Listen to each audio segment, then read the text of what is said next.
Coming up this morning on Daybreak, we take you through what the local tactical response unit dealt with on multiple standoffs around town. After a contested vote this week at City Council, the city may be changing its stance on historic sites in Springfield. Plus, National Donut Day. Take a glance right there. Oh boy, we're going to check in over at St. George, see what they're cooking up this morning here on Daybreak, because it is Friday, June 7th. I'm Joe Morano. Thanks for joining us, everyone.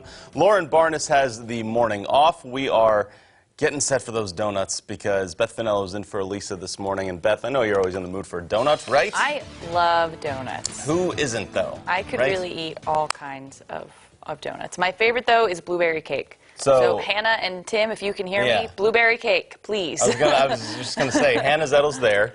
And do you have an order? There yes, you go. Blueberry. All right, that's good. And I feel like that we're going to be able to enjoy those donuts and probably sit inside, right? Inside the donut shop. One more day. Don't eat and walk or anything like that because you don't want the donuts getting soaked. And it's going to be humid. Okay. So you definitely want to stay inside today. Right now we are tracking a couple of showers on the radar, mainly in northern Arkansas, but we are getting a couple in our eastern counties. Pretty much where they're going to stay today. I really do think the rain showers will be south and east of I-44. We'll get to that in a few minutes. Mostly cloudy as well. Flash flood watch continues for north central Arkansas until 7 o'clock this morning. The flash flood watch was canceled for our Missouri counties early this morning as well. We're tracking a couple of heavier pockets in north central Arkansas, down from Mountain Home through Mountain View and then up through Mountain Grove, through Eminence, and up through Houston as well. 70 degrees right now in Springfield, warm and muggy. 66 in Branson, 70 up in Raleigh. We are getting some patchy fog down in Branson and Harrison, so you might want to leave a couple extra minutes for your morning commute. Showers continue today. Patchy fog likely through tonight into tomorrow morning. We'll have a couple of showers through the day Saturday, maybe a few on Sunday. Good news is drier and more mild conditions for the beginning of next week. We'll do details in just a few minutes. Let's begin by putting crime into focus for you, as it was a busy day for Springfield's Special Response Unit. Officers were at the scene of several warrant arrests, including one near Lincoln and Scenic. A man ran from police into this home that you see, which led to a standoff that went for several hours. He was eventually arrested, but there were multiple suspects in the house. And on Elm and Broadway, another man barricaded himself inside a home as he was wanted for assault charges. Eventually, the man was taken into custody with no injuries reported. Some new details, though, about a Wednesday shooting in Springfield. Jeremy Williamson is behind bars on domestic assault charges, accused of shooting a woman in the head. The victim is recovering. The news leader reports that Williamson called the victim and said he would, quote, enjoy killing her. The victim went to her mother's home on North Oak Grove when Williamson approached her car. When she refused to get out, she says he shot her. Williamson was later found and arrested in Marshfield. A Springfield church is asking for help in identifying juveniles who were caught setting fire to an outdoor library. Messiah Lutheran says the incident happened around 10:30 Tuesday night. The Post says they were last seen walking west on Seminole, and if you know who they are, you are asked to contact the church. We need to move to some lighter news this morning. The first Friday of June means it is National Donut Day, so keep your eyes out for some of those nice deals. Hannah Zettel joins us, though, live from St. George's to talk a little donut history with us. Hannah. Good morning, guys. It's National Donut Day. It's Friday. I'm so excited. What a perfect day. Beth, I heard you want blueberry. I'm going to get it for you. Yes. Joe, you got to put in your order. I'll hit you up, don't worry. I like the red velvet one. That's a hot take. But so, of course, today is National Donut Day all day long, and I am here at St. George's Donuts in Ozark, and I'm here with the owner, Nick. So how long have you been here in Ozark? We opened up in October of 2018. Awesome. So it's going really well. There's already been people in here, and it's, what, 5 a.m.? So tell me about the prep that goes into a day like National Donut Day. Well, obviously, we got to plan it for weeks in advance, but then actually getting materials together and everything, we started last night at 10 at night, and we just have nonstop until we're done. Probably till about 11 o'clock this morning, we'll stop making donuts. Right. Yeah. So did you get any sleep? Like, what time did you have to wake up?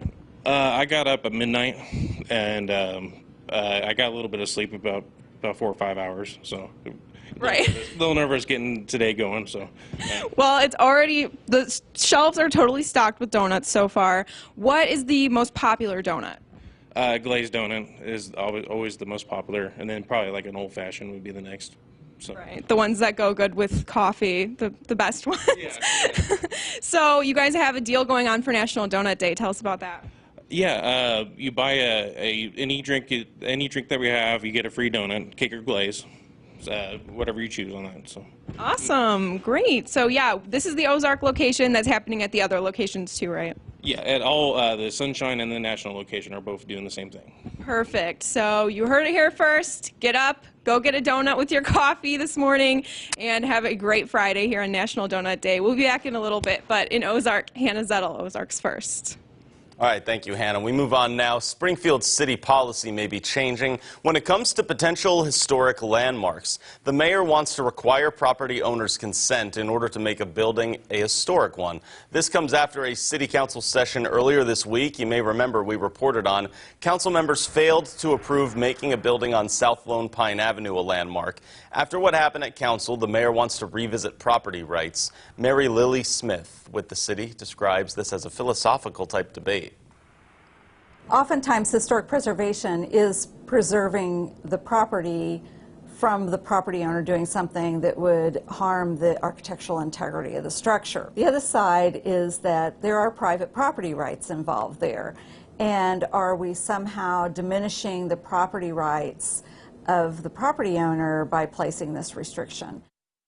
If the city wants to continue making this change, it will be a change to the zoning ordinance, so it will require review by the Landmarks Board, the Planning and Zoning Commission, and then go to City Council.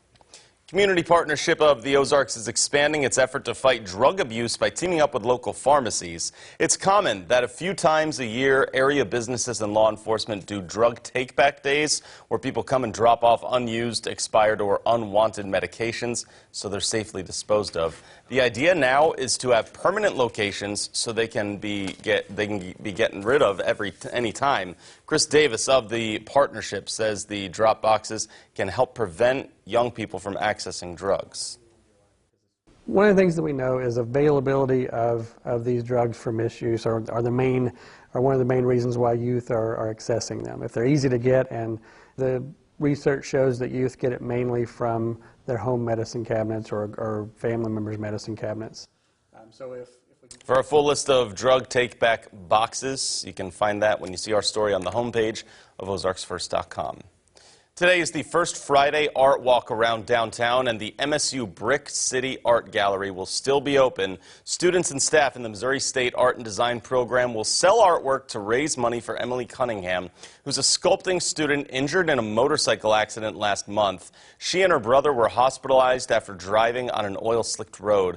Over 30 local artists have donated their work, and funds raised will directly support the Cunningham's family medical bills. The art community of Springfield has really come together to donate their own artwork, whether it be current work from 20 years ago, or whether it be supplies also. A lot of things have been donated so far. The First Friday Art Fundraiser takes place tonight from 6 to 10 at Brick City Gallery West. Your right to know this morning now. A man charged in a 2012 homicide has been found dead in Mexico. Martin Meza, also known as Carlos Gonzalez, was charged in the death of 51-year-old Abel Ibarra in Pierce City. Since the incident, Meza has been on the run and was believed to have been in Mexico. The U.S. Marshals say that Meza was found with a gunshot wound to the head. Still up for you here on Daybreak. Beth has an extended look at your Friday forecast and gets you set for that upcoming weekend. We'll be right back, everyone. From Color 10 Ozarks First, Lauren Barnes, Joe Morano, and weather with meteorologist Elisa Raffa. This is Color 10 News Daybreak.